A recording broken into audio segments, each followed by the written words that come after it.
Hey you, quit your miserable job and start your own business.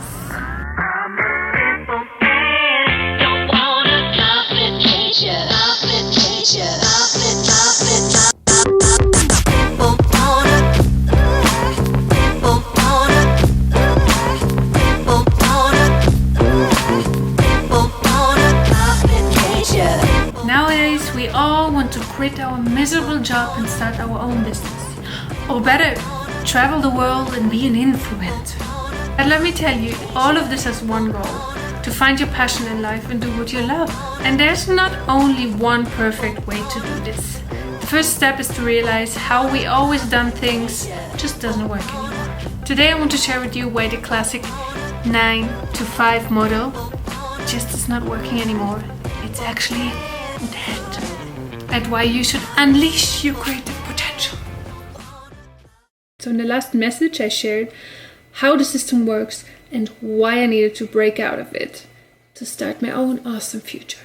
I talked about the pressure of choosing a career and why most of us have no idea what to study or do in general.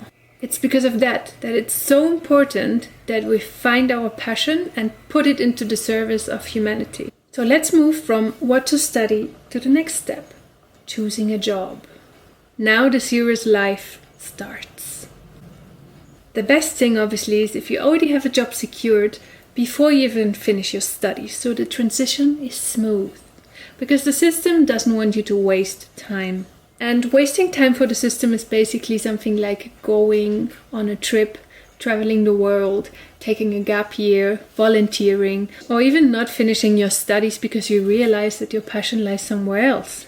But I think we should all take the time we need to explore different choices, different positions, different companies, even different cities and countries, or even the possibility to start our own business. I don't think everyone needs to be a business owner, but I'm of the strong opinion that everyone should take the time to develop their own project, even if it's just on the side. So for the system, there really just exists one option, which is the 40-hour work week. Let me tell you something, the 9 to 5 job is dead. I tried it several times, for me it never worked.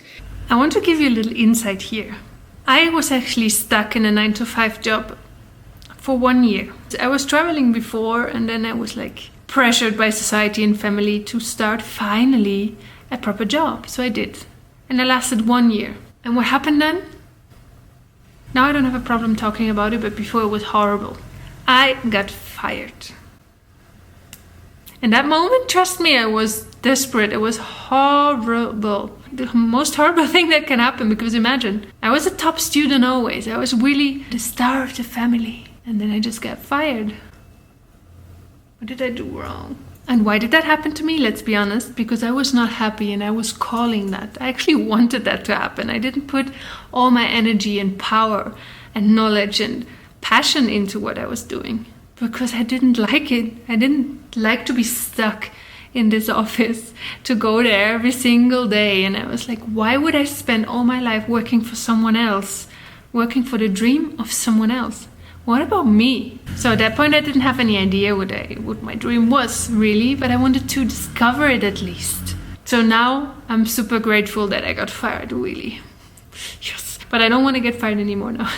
Once in a lifetime is enough. So fact is, we are all different and we all like to work under different conditions. Some people only start to concentrate once the sun goes down.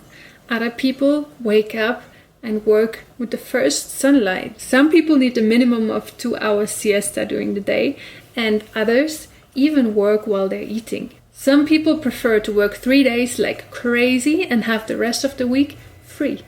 Others prefer to just every day work a little bit and have their afternoon and evening free.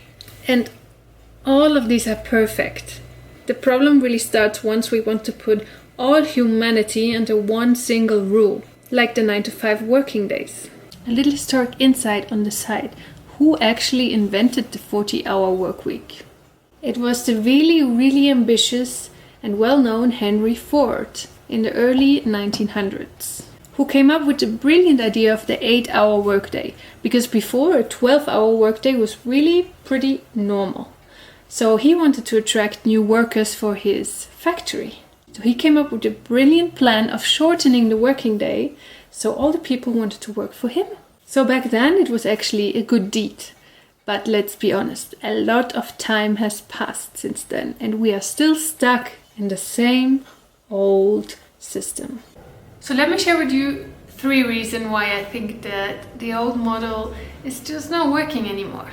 First of all, 8 hours of straight productivity. Who will do that? Let's be really honest.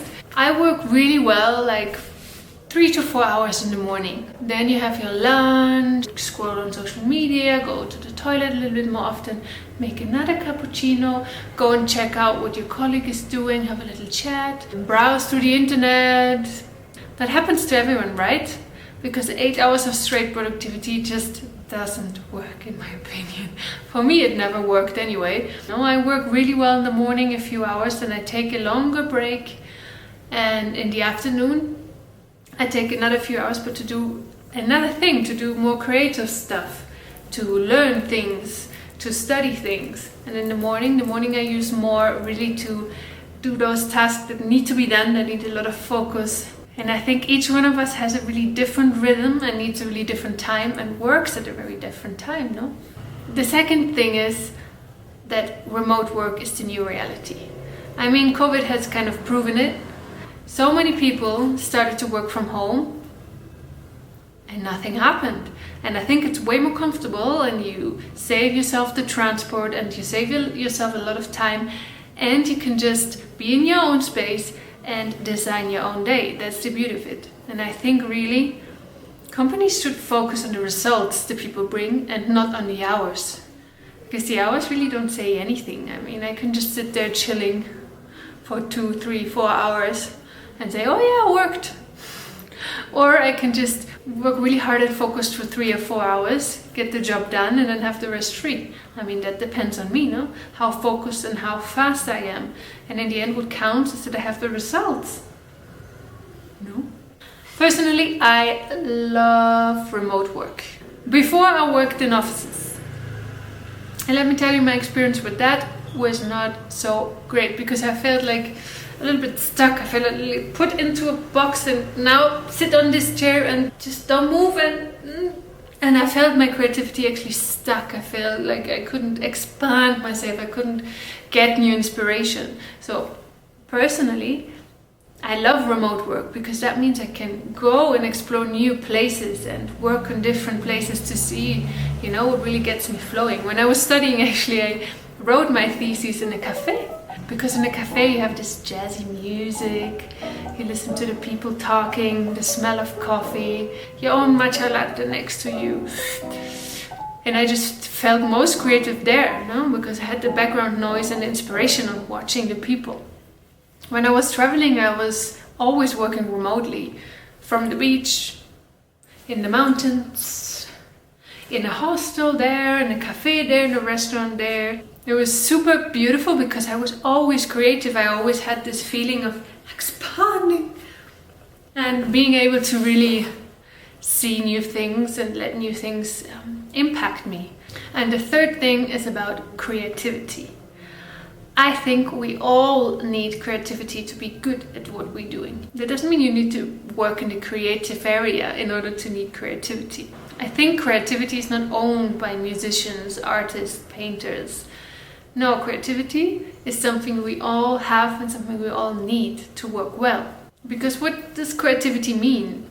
It means nothing less than coming up with creative and new solutions, thinking outside the box, seeing the whole, and combining different ideas, different concepts, making it into your own. Get inspired by nature, by your surroundings. Go inside and concentrate in order to get new ideas and get new inspiration. It's really necessary in every job. If you're an accountant or a creative director, it doesn't matter. Creative ideas and unique solutions will make you stand out from the rest. That's just reality. And for me, creativity needs space. You need to be able to grow in your own space, to design your own working area, and to work in the hours and in the way that makes you most productive and most creative. And if we all would find that creativity inside of us, this world would be amazing. There wouldn't be any things that couldn't be solved anymore. And trust me, I was pretty stuck with my creativity a lot of times, and that happens when you are stuck in your own life, stuck with yourself, when your relationships don't go well with your family, with your partner, with yourself actually. When you're not in peace and in calm with yourself, you cannot be creative because you don't see, you don't receive, and you don't feel what's going on inside and out. So from my own experience, I encourage everyone to search that unique way of working, which works for you, you know? The space, the hour, the people, the music, the things you need. If you need a coffee to work, a fresh juice, if you need some snacks, if you need a cat next to you, if you need to be out in the open, in the green. The beauty of creativity is that we all have our own unique way, and we all can explore that really beautiful, unique way to be creative and to do a good work, to do our best work really, and to enjoy working, because if we're just put into a box and all these rules, just not the best outcome. In order to enjoy your work, you need to do something you love, obviously. And in the next message I will talk a little bit more on why it is so important to find your passion, and that it is actually way more easy than we think. So stay tuned.